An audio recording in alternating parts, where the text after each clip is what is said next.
Assalamualaikum warahmatullahi wabarakatuh.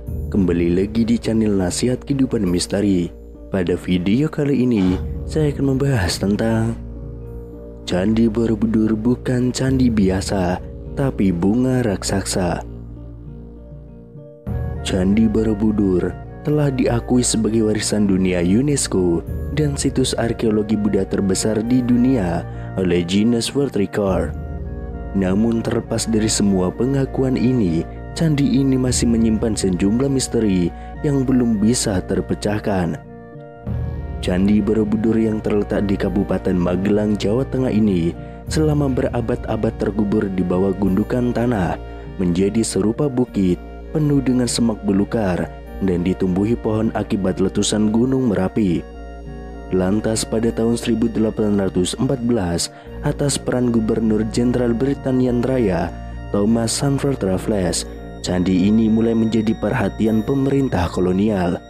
Raffles jugalah yang pertama kali menuliskan nama Borobudur di dalam bukunya History of Java.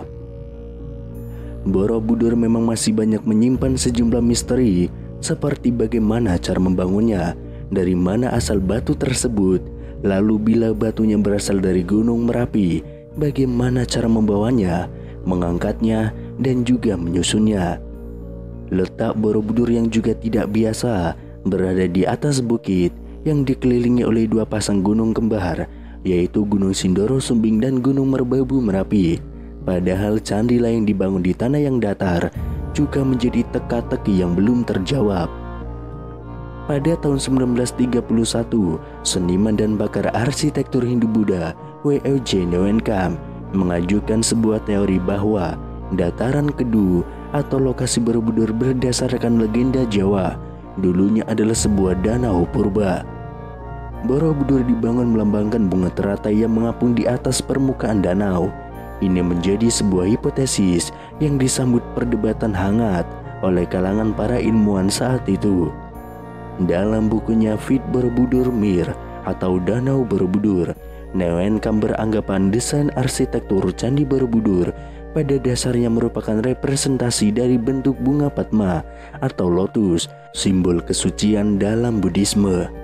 Desain bangunan ini diibaratkan menyerupai ceplok bunga teratai dengan daun dan bunganya mengelilingi bakal buah yang terletak di tengah-tengah kolam, tulis Newenkam. Pada awal tahun 1932, Newenkam kembali menulis opininya di jurnal Netherlands in the Old and New. Dia mengatakan bahwa bangunan raksasa itu didirikan untuk melukiskan bunga teratai sebagai penghormatan atas Buddha Maitreya. Menurutnya secara mitologis, sosok ini dinarasikan lahir dari rahim bunga teratai.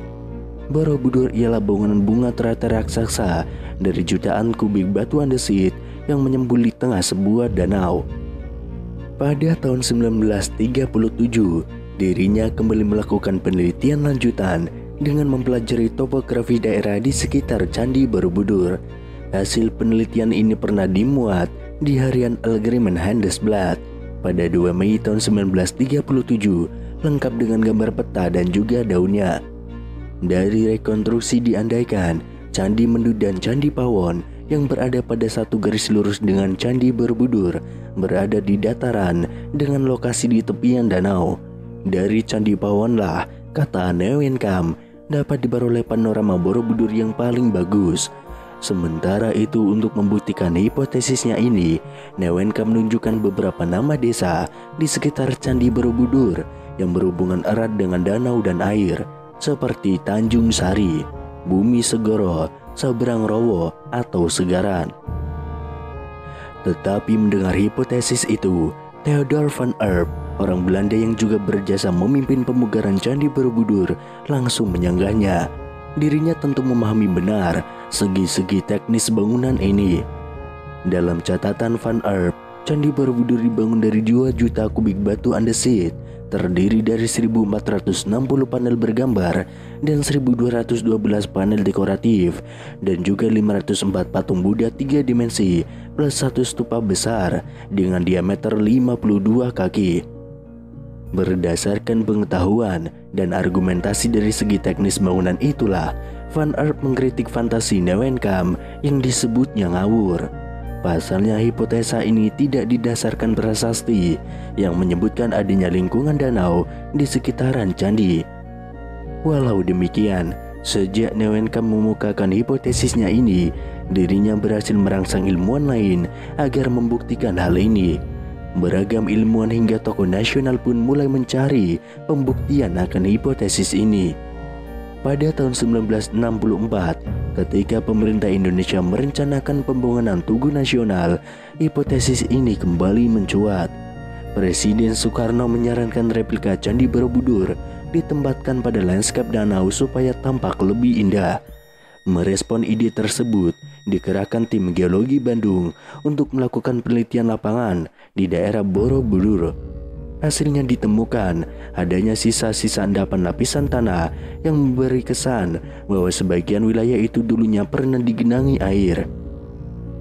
Namun keraguan kembali muncul setelah peneliti berkebangsaan India, yakni Thani Kaimoni, melakukan riset di kawasan Borobudur pada tahun 1983. Disebutkan bahwa dalam penelitian dengan pendekatan palinologi tersebut ternyata gagal menemukan serbuk sari tanaman air. Dalam bukunya Palynological Investigation on the Borobudur Monument, dirinya menyimpulkan bahwa tidak ditemukan sedikit pun polen sebagai indikasi adanya tumbuhan rawa-rawa atau tanaman air. Maka berarti bisa disimpulkan bahwa tidak ada lingkungan danau di kawasan sekitar bangunan raksasa itu, tulis Thani Kaimoni. Tetapi pada tahun 1986, wacana danau di sekitar Borobudur kembali mengemuka setelah adanya riset dari J.J. Nosin dan Cesar Vote. Mereka menggunakan analisis geoformologi. Berdasarkan interpretasi foto udara plus observasi lapangan, dari hasil penelitian ini mereka menyimpulkan bahwa dataran di sekitar Borobudur memang pernah menjadi lingkungan danau, tetapi bukan pada masa dinasti Selendra, namun jauh saat bumi masih zaman kuater, yakni 600.000 tahun yang lalu. Riset ilmiah tidak berhenti di situ. Geolog asal Indonesia, Helmi Wurwanto, memiliki bukti akan hipotesis lain. Dengan pendekatan geologi, dirinya justru menemukan endapan batu lempung yang mengandung serbuk sari tanaman air. Sedangkan berdasarkan penelitian radiokarbon C14 dengan mengambil berbagai sampel dari area seluas 10 x 8 km di sekitar Candi Borobudur, dia sampai pada kesimpulan bahwa lempung itu memang mengandung serbuk sari tanaman air. Dari sinilah dirinya menyimpulkan terbentuknya lingkungan danau sudah terjadi mulai kala Pleistosen atas dan berakhir jauh setelah Candi Borobudur itu dibangun, yakni pada kisaran akhir abad ke-13.